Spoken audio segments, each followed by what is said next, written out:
Soal nomor 21. Manakah di antara pernyataan berikut yang tidak tepat terkait dengan kompetensi inti? A. Kompetensi inti berfungsi sebagai unsur pengorganisasi kompetensi dasar. B. Semua kompetensi inti harus dicapai melalui pembelajaran langsung. C. Kompetensi inti merupakan tingkat kemampuan untuk mencapai standar kompetensi lulusan. D. Kompetensi inti dapat dicapai melalui proses pembelajaran intrakurikuler, kurikuler, dan ekstrakurikuler. Jawabannya adalah B. Semua kompetensi inti harus dicapai melalui pembelajaran langsung. Kompetensi inti berfungsi sebagai unsur pengorganisasi kompetensi dasar. Kompetensi inti merupakan tingkat kemampuan untuk mencapai standar kompetensi lulusan. Kompetensi inti dapat dicapai melalui proses pembelajaran intrakurikuler, kokurikuler, dan atau ekstrakurikuler. Soal nomor 22. Proses pembelajaran dalam mencapai kompetensi lulusan pada dimensi sikap diperoleh melalui A. Menerima, mengetahui, memahami, menerapkan, menganalisis. B. Menerima, menjalankan, menghargai, menghayati, mengamalkan. C. Menerima, memahami, menerapkan, menyajikan, mengomunikasikan. D. Mengetahui, memahami, menerapkan, menalar, mengomunikasikan. Jawabannya adalah B. Menerima, menjalankan, menghargai, menghayati, dan mengamalkan. Setiap lulusan satuan pendidikan dasar dan menengah memiliki kompetensi pada 3 dimensi, yaitu sikap, pengetahuan, dan keterampilan. Pada dimensi sikap ini, peserta didik diharapkan memiliki perilaku yang mencerminkan sikap. Yang pertama, beriman dan bertakwa kepada Tuhan Yang Maha Esa. Yang kedua, berkarakter, jujur, dan peduli. Yang ketiga, bertanggung jawab. Yang keempat, pembelajar sejati sepanjang hayat. Dan yang kelima, sehat jasmani dan rohani sesuai dengan perkembangan anak di lingkungan keluarga, sekolah, masyarakat, dan lingkungan alam sekitar, bangsa, negara, dan kawasan regional. Dimensi sikap dibentuk melalui aktivitas-aktivitas menerima, menjalankan, menghargai, menghayati, dan mengamalkan. Soal nomor 23. Seorang guru mengelola proses pembelajaran matematika SMP dengan fokus tujuan mata pelajaran yang hendak dicapai adalah mengembangkan penalaran. Pengalaman belajar siswa paling sesuai dengan tujuan tersebut adalah A. Membuktikan teorema Pythagoras dan triple Pythagoras. B. Menentukan luas permukaan bangun balok. C. Menentukan penyelesaian persamaan linier satu variabel dengan teorema kesetaraan. D. Menjelaskan kedudukan titik dalam bidang koordinat Kartesius. Dan jawabannya adalah A. Membuktikan teorema Pythagoras dan triple Pythagoras. Jadi kemampuan penalaran dapat dikembangkan dengan melalui kegiatan pembuktian. Salah satu contohnya adalah membuktikan teorema Pythagoras dan triple Pythagoras. Soal nomor 24. Ada beberapa prinsip umum pembelajaran yang harus kita terapkan dalam menyusun rencana pelaksanaan pembelajaran. Pernyataan berikut ini yang tidak termasuk sebagai prinsip umum pembelajaran adalah A. Peningkatan dan keseimbangan antara keterampilan fisikal dan keterampilan. Kemudian B. Dari pembelajaran berbasis konten menuju pembelajaran berbasis kompetensi. C. Pembelajaran untuk meningkatkan kompetensi berlangsung di sekolah. D. Dari pendekatan tekstual menuju proses sebagai penguatan penggunaan pendekatan ilmiah. Jawabannya adalah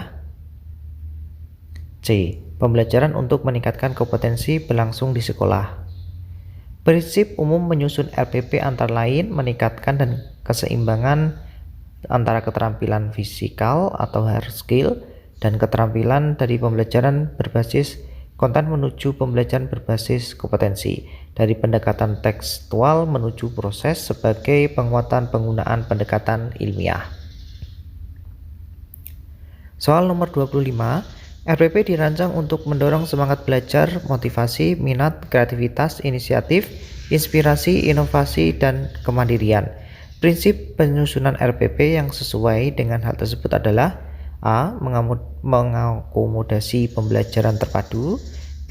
Mengakomodasi perbedaan individu siswa.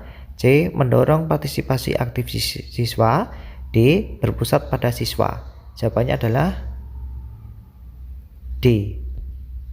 Prinsip penyusunan RPP menurut Permendikbud nomor 22 tahun 2016 tentang standar proses dikdasmen salah satunya adalah berpusat pada siswa. Hal ini dilakukan untuk mendorong semangat belajar, motivasi, minat, kreativitas, inisiatif, inspirasi, inovasi, dan kemandirian. Soal nomor 26, pernyataan terkait komponen tujuan pembelajaran pada RPP berikut ini yang tidak tepat adalah A. Dirumuskan berdasarkan KD. B. Menggunakan kata kerja operasional. C. Mencakup sikap, pengetahuan, dan keterampilan. D. Setara indikator pencapaian kompetensi. Jawabannya adalah D. Setara indikator pencapaian kompetensi. Jadi tujuan pembelajaran dirumuskan berdasarkan kompetensi dasar atau KD. Dalam merumuskan tujuan pembelajaran digunakan kata kerja operasional yang mengukur skala sikap, pengetahuan, dan keterampilan.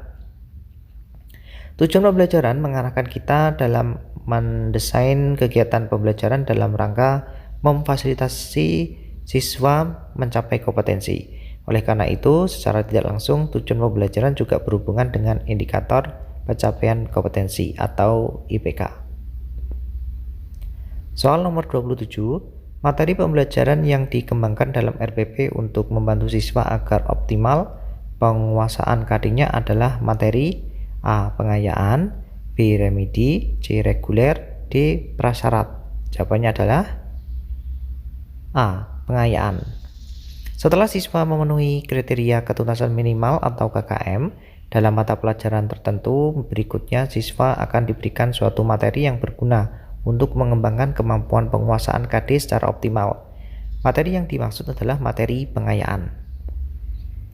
Nomor 28, dalam proses belajar mengajar, Bu Dini menyampaikan kepada siswa bahwa dalam pembelajaran tersebut Bu Dini akan menggunakan pembelajaran berbasis masalah. Selain itu, Bu Dini juga menyampaikan lingkup dan teknik penilaian yang akan digunakan. Rancangan kegiatan pembelajaran di RPP-nya berada tahap A. Pendahuluan, B. Inti, C. Penutup, D. Pengayaan. Jawabannya adalah A. Pendahuluan.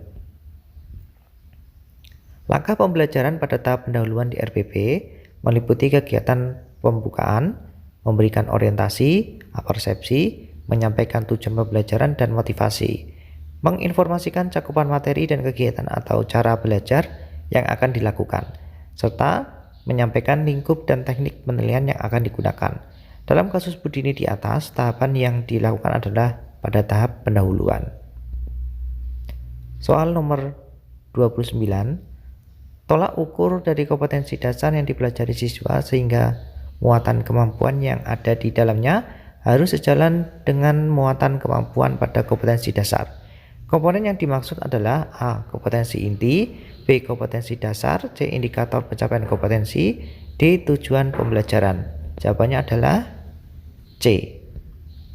Indikator pencapaian kompetensi atau IPK merupakan tolak ukur dari kompetensi dasar yang dipelajari siswa sehingga muatan kemampuan yang ada di dalamnya harus sejalan dengan muatan kemampuan pada kompetensi dasar. Dalam melakukan penilaian hasil pembelajaran, acuannya adalah IPK karena yang akan diukur adalah ketercapaian IPK.